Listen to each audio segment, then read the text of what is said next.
Hi everybody, how's it going? And welcome to another new series. This time we are playing XCOM 2, which, having just finished it, I can safely say is probably one of my favourite games of all time, replacing Enemy Within. Although Enemy Within is still one of my favourite games of all time. The series, the remake series, I must say, I'm not as keen on the originals, but I didn't play them when they first came out, so it's kind of hard to get into them now. We are going to be playing on Veteran. And on top of that, we are enabling Ironman. So this is going to be quite an adventure, I must say. So let's dive on in and we'll watch the intro cutscene. City centers across the globe prepare for the 20th anniversary of Unification Day. Thousands line up at the site of the Great Accord, celebrating the formation of the Advent Coalition. Keeping with their promise to humanity, 12 new gene therapy clinics will be opening in select cities by the end of the new year. Despite the attempted attack by fringe elements, operations at the new facility in Paris thankfully remain unaffected. In response to the unprovoked intrusion on the eve of our most beloved celebration, the speaker reaches out to us. A small number of dissidents again repeat the mistakes of the old world. Striking as we celebrate a benevolent savior who time and again offers only friendship and compassion. Yet these trivial actions could never break the bond between humanity and the Elders. Peacekeeping forces have already made several preemptive arrests of known collaborators. Advent again assures all citizens that today's celebrations will continue as planned. Perfect.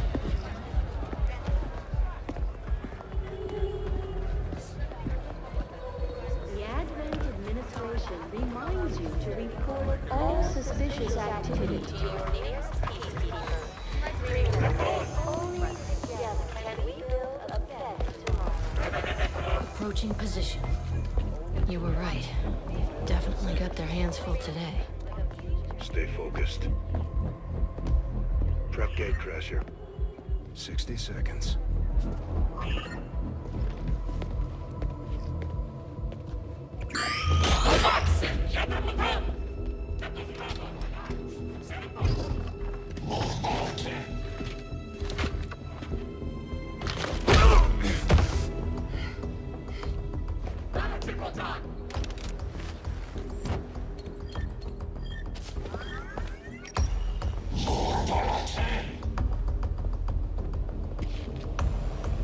Now.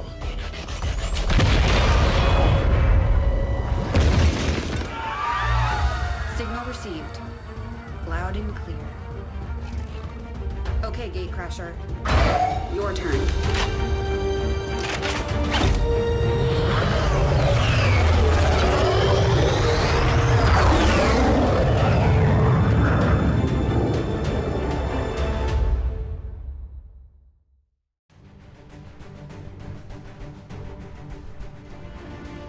Okay, so here we are before the first mission of the game. Skipping the tutorial because, if you're playing the game, which I really recommend you should definitely play the tutorial because there's a really cool bit of story, and I don't really want to spoil that for people because everybody should play this game. XCOM 2 is absolutely phenomenal. So we're just gonna start the mission right here. I'm not going to be watching many of the other cutscenes, just purely because, well, again, you should be you should really play this game, and it's like they're part of the storytelling experience, like the autopsy cutscenes and such. Like, I'll watch them if they're important. The reason I watched the intro cutscenes because I thought it was quite cool, and if you're watching this and you've never played XCOM before, I think it's quite it is quite a good way to introduce the series. I think it's quite a cool cutscene with the whole gatekeeper and such. Like, never see a gatekeeper ever again. Gatekeeper protocol, I assume. At any rate, here we are in the first mission.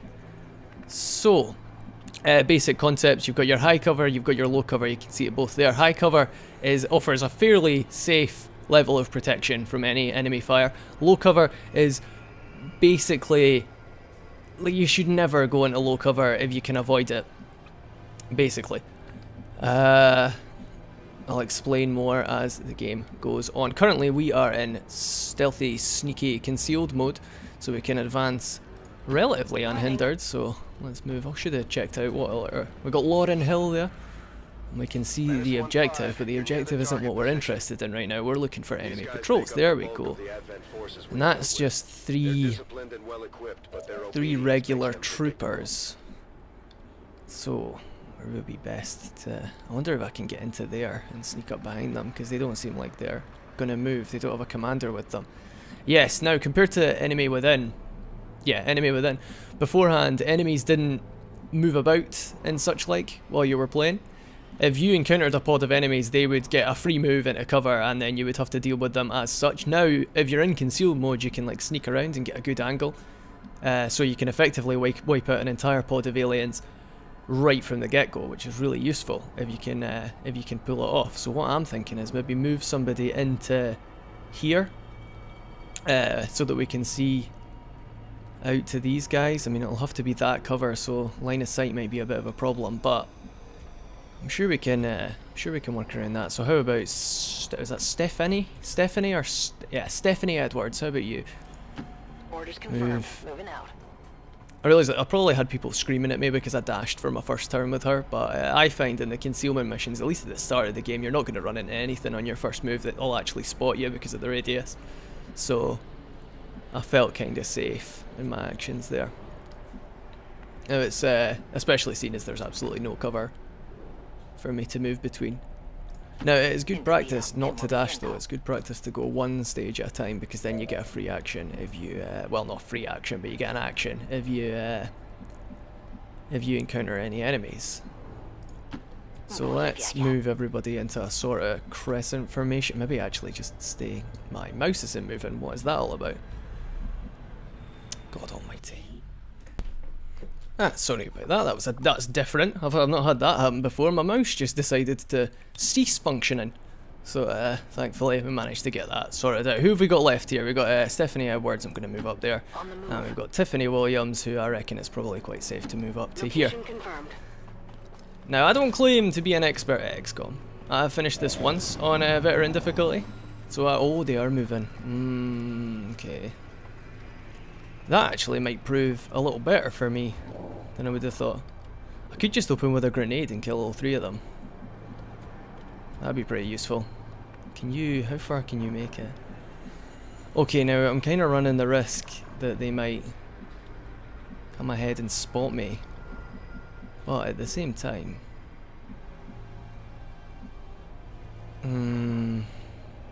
humming and hawing.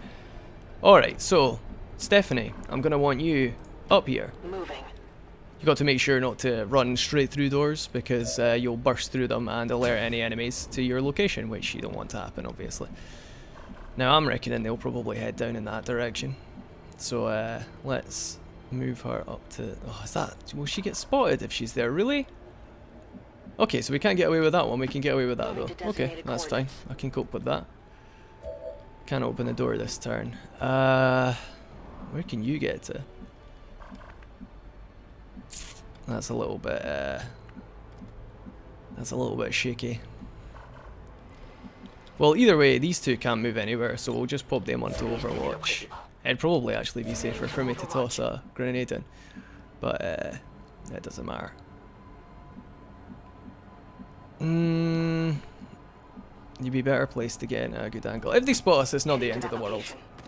Yeah, it's right at the start. Because we were playing on, if you're not familiar, we're playing on Ironman, which means, did that turn just, and that was that for this turn. Okay, fair enough. Now, you've got, you can't see them. Alright. Well, that wasn't part of my plan. Yeah, if you're not familiar, we are playing on Ironman, which means if there's no loading saves. That's what that means. You can save and quit, but there is no loading saves from midway through a mission. So if somebody dies, if somebody takes damage, that is permanent. We are stuck with that eventuality. As it stands right here, she can't hit anybody. Maybe it would be better. Can she? She can't even get. She can get a grenade out. It would kill one of them. Don't want to rely on grenades right away. Though. I want to save them for later. So naturally, because we're on Ironman, I want to be careful. That's how I would put it. I want to be very, very careful. So I'll put you on Overwatch. I should briefly, you can fire your weapon, you can hunker down, which basically gives you a massive defensive boost. I'm probably going to need to use that quite a bit. We have grenades equipped. Overwatch means that if an enemy moves, you shoot at them. So in this scenario, if we put everybody on Overwatch and then shoot with the last person, they'll all run away from the person who shot at them, and then the people on Overwatch will get free hits. Ideally, what I want to happen is for them to run in this sort of direction so that she can hit them, or possibly up as far as there. But as you're probably about to see, XCOM generally has other ideas when you've made plans. So what I'm going to do is I'm going to set all these folk on. Oh, maybe it would be better. That would be a good Overwatch. Yeah, how about you go on Overwatch and then you take a shot. 74% in the Advent Trooper. 72%, 70%, 74% to hit. On this Advent Trooper, I am going to go for that because that seems like something I can get behind. Let's do it. Oh, and a crit to start. There we go. Let it begin. Oh, you dropped loot. That's good. XCOM 2, relative to enemy within, you get weapon upgrades. Well, weapon upgrades are new, but you get things like scopes and other equipment from loot drops. Typical to other types of video game. Ah, 2 misses on the Overwatch. That's really unfortunate. But through the window, I've already forgotten her name. Oh, for the kill as well. Beautiful, beautiful. More of that. Lovely. Well, that went pretty much ideally. Well, not really. The other 2 Overwatch could have hit, and I mean that guy didn't even trigger an Overwatch. And there you see the unfortunate nature of not leaving anybody. We got lucky in that he missed. I should actually have left somebody off of Overwatch to get that guy in this exact eventuality. Let's feed this Andrea Castro a kill right now. So I'm gonna just jump over here.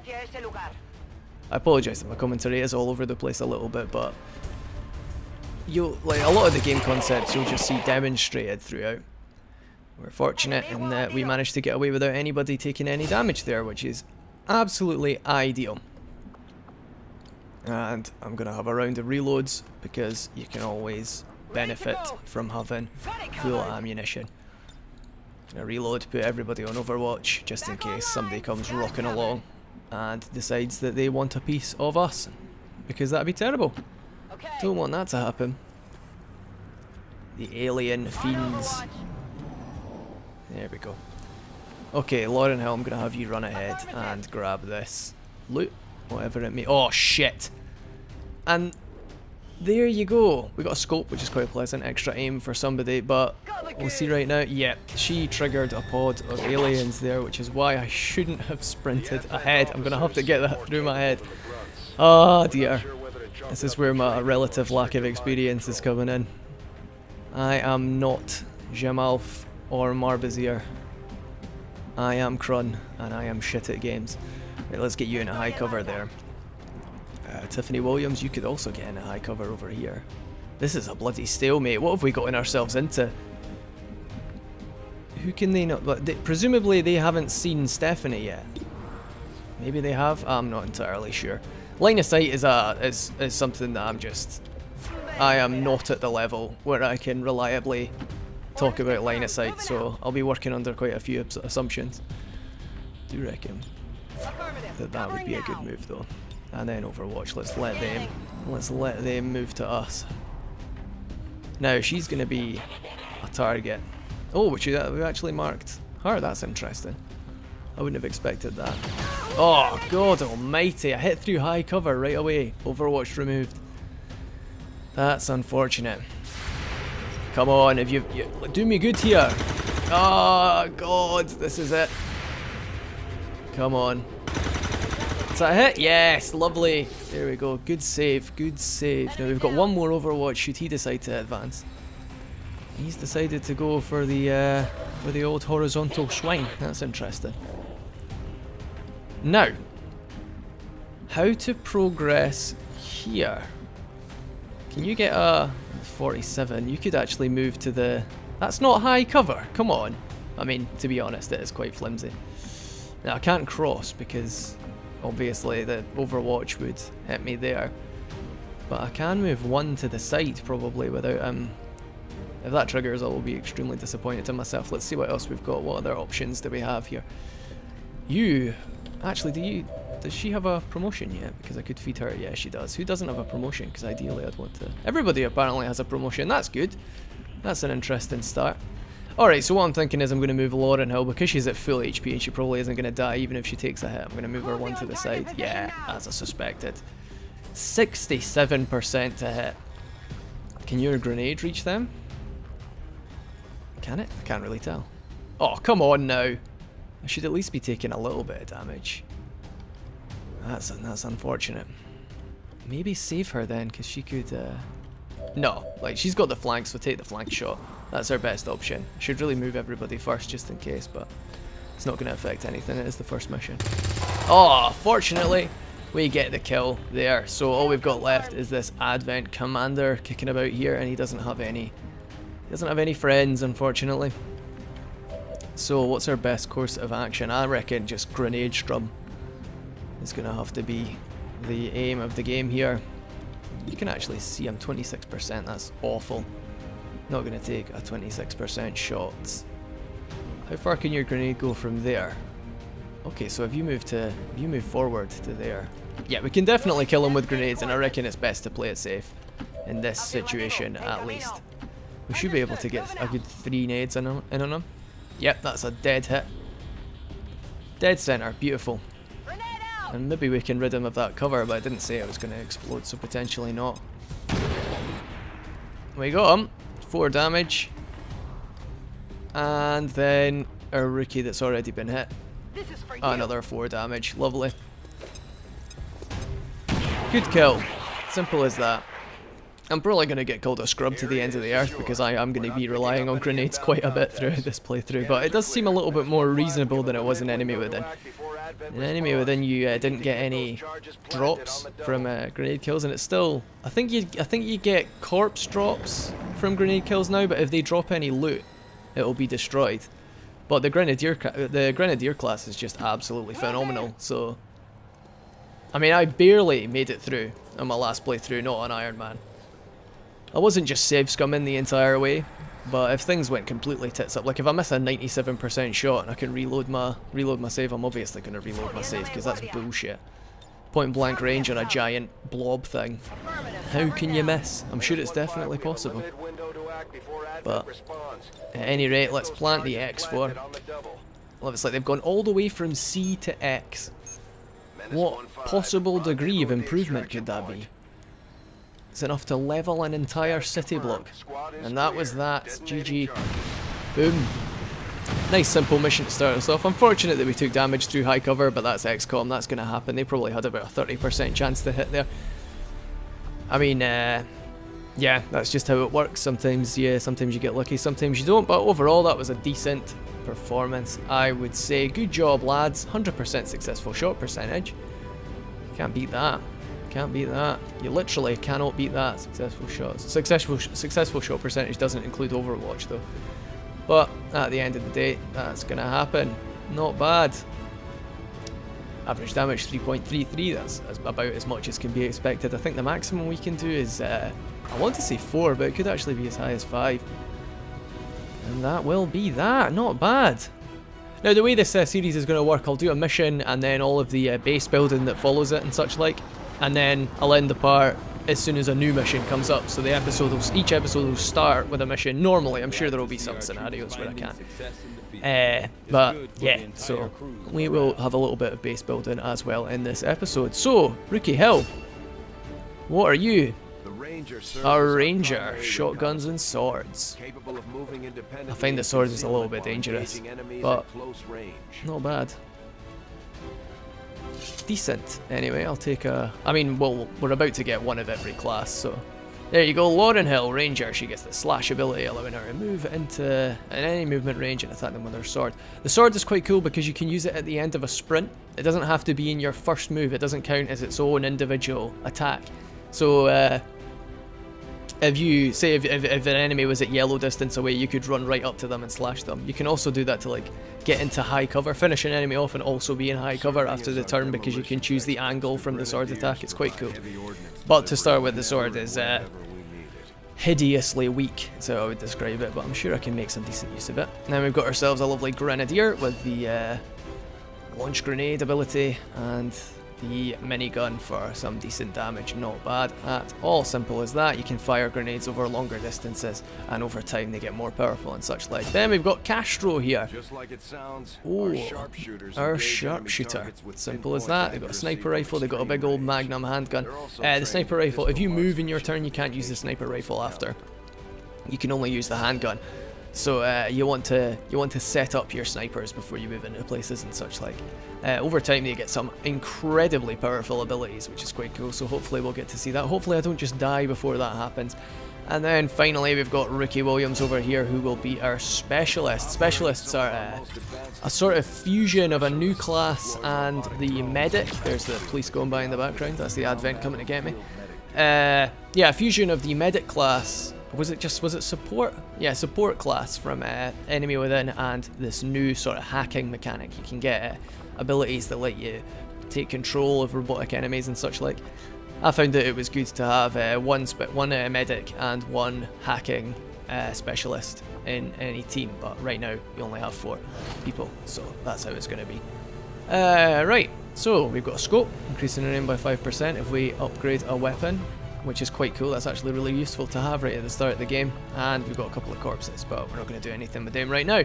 Right now we are going to dive into research. We're going to find... I've forgotten his name. It's Tegan, that's it. Tegan, spelled with a Y, I think.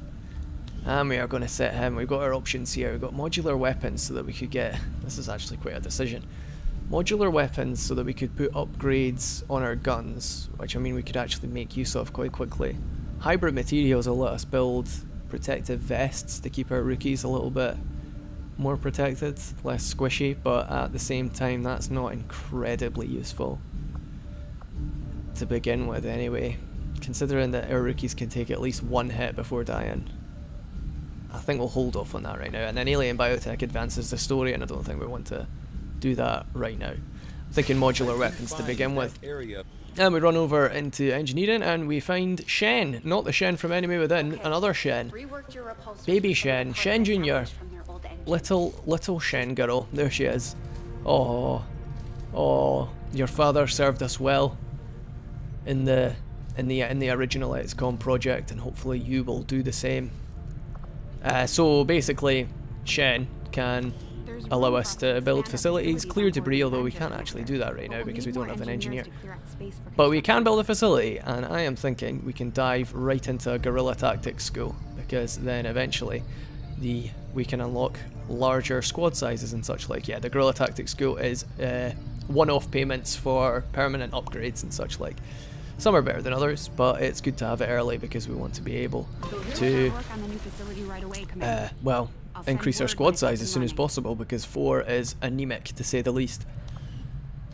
And we can't really do anything with the armory. We could recruit more rookies, but as it stands, I like this guy. The only one to show up with a balaclava on, Stephanie Shaw. She is concerned. Maybe she's an alien in disguise. Could be. He looks like... It's me! There's me! Ah, I've showed up in the game. I saved myself. Oh well, I'm getting myself. Quality. That's fun. Ah, nice. I'm going to be in the game. As long as you're compliant. I didn't realise that would happen. I thought that was for something else. When you say you can save characters once you've customised them, and yeah, saved myself. So there I am. That's pretty cool. So here we are now in the main chunk of the out of gameplay. How was I going to phrase that? That just came out completely wrong. Here we are on the overworld map, so to speak. I'll briefly explain. We have started in New Mexico, which is pretty cool. I'm sure if I recall correctly, the North American continent bonus is decent. But right now, what we can do is we could gain intel, which would increase our intel, which will come into play later, and pass time. So that these modular weapons guerrilla tactics go, they have the days pass as you do things. But we have the option of travelling to this fire axis. Haha, I see what they did there. to get a scientist, which will improve our research time. So I think that's definitely on the cards. Basically, these things will pop up. They take certain amounts of time. They offer different rewards, and then over time, I think it'll probably be in the next episode, it'll introduce the new regions mechanic, which is how you get more income each month. It's a lot better than the satellite mechanic from Enemy Within, if you're familiar with that. That was quite restrictive. You kind of had to do things in a certain order in Enemy Within, and I like this sort of variety a lot more. So modular weapons is finished, so we can assign a new research. We can go straight onto magnetic weapons, which is, we're going to be wanting to get magnetic weapons as soon as possible, but I think for now we can move on to hybrid materials. Getting the 2 early game ones out of the way so that we can unlock more varieties of research. Hopefully we manage to get this scientist before... Yep, there we go, we got scientist. Dr. Veronique Petit, a scientist. Not bad. She increased our research speed by 33%. And we can now go and get supplies for 5 days, which I think is prudent, wouldn't you say so? And we land there. Let's pass some time. Will we get hybrid materials before the next mission? But we did get hybrid materials before the next mission popped up. Good. Nanoscale vest, and we can get plated armor research. Good, good, good. Unfortunately, we can't afford plated armor, but we can just go straight on to magnetic weapons. Is that... Oh god, that's probably not clever. But at the same time, I don't want to be advancing the story when I'm not prepared. I'm going to go with magnetic weapons. You can stop research midway through and it'll stay. Yeah, if you change over to another research, it won't negate the progress that you've already done. So if something else comes up, then hopefully we can change. Okay, there we go. Guerrilla Ops, this is a new mechanic. Once every, I think it's every month, you'd normally get a choice, but for the first time you only get the one just so that you can get an engineer to introduce you to the game mechanics. Normally you get a choice to prevent some negative thing from happening in future missions. Currently. Or is that what the Guerrilla Ops are for? Or did they just give you a research? Or a reward of some kind? Yeah, I think it's the Guerrilla Ops that do that. If I'm wrong about that, I will amend myself in future, but normally you get a choice to prevent something negative from happening. But at any rate, right now we've got an easy job to destroy an alien relay, and our reward will be Dr. Guan Sheng. Another Shen. There you go. It's Shen's brother. Engineer.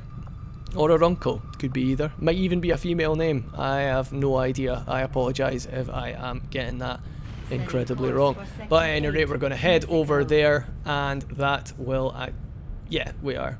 Yeah, and that'll activate a new mission. Now, in between parts, I will be knocking together a squad, and I will start the next episode with that. But until then, and by until then, I mean right now, because it'll already be uploaded by the time I upload, well, by the time this comes out.